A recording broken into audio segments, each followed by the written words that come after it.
J'étais persuadé que nous n'en étions pas au bout de nos surprises avec Star Wars 8. En effet, la révélation du titre en différentes langues, notamment en français, ont permis de voir que The Last Jedi ne désigne pas un seul Jedi mais plusieurs, sans doute deux, Luke et Rey. Alors que certains imaginaient les théories les plus folles, comme par exemple le fait que Rey passe du côté obscur et que Luke soit bel et bien le dernier Jedi ou inversement, eh ben non. Et j'ai envie de dire tout ça pour ça.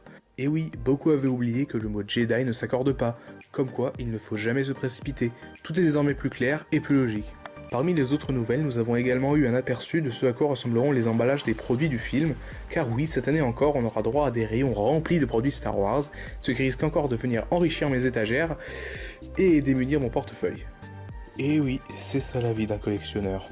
Et encore, j'estime avoir été assez raisonnable sur les produits de Rogue One, mais je m'écarte du sujet. Donc, sur ces fameuses boîtes, on retrouve Rey, Finn et Poe Dameron. Si le look de Finn et Poe n'ont pas vraiment changé, on remarque que Rey possède une nouvelle coupe de cheveux.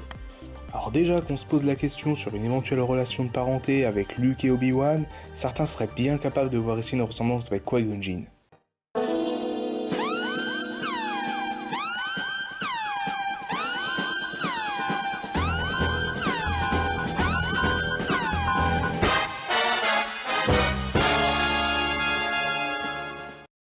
Mon Dieu!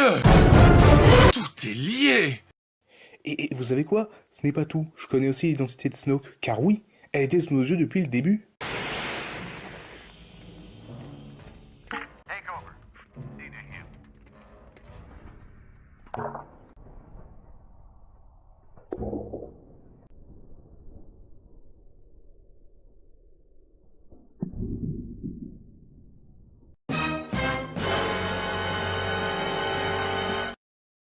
Bon, pour revenir à ces fameux emballages, c'est selon moi une très bonne idée de mettre les trois héros en avant, surtout Rey, elle qui avait très peu été mise en avant par Disney lors de l'épisode 7, ce qui avait provoqué un scandale, on peut le dire, sur les réseaux sociaux.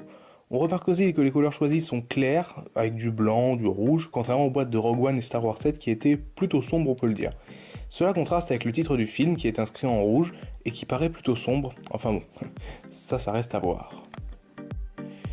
En tout cas, c'est tout pour cette petite vidéo, j'espère qu'elle vous aura plu. Si c'est le cas, n'hésitez pas à laisser le petit pouce bleu qui fait bien plaisir et abonnez-vous pour ne pas rater les futures vidéos. Sur ce, c'était Magnus, je vous laisse, bye tout le monde.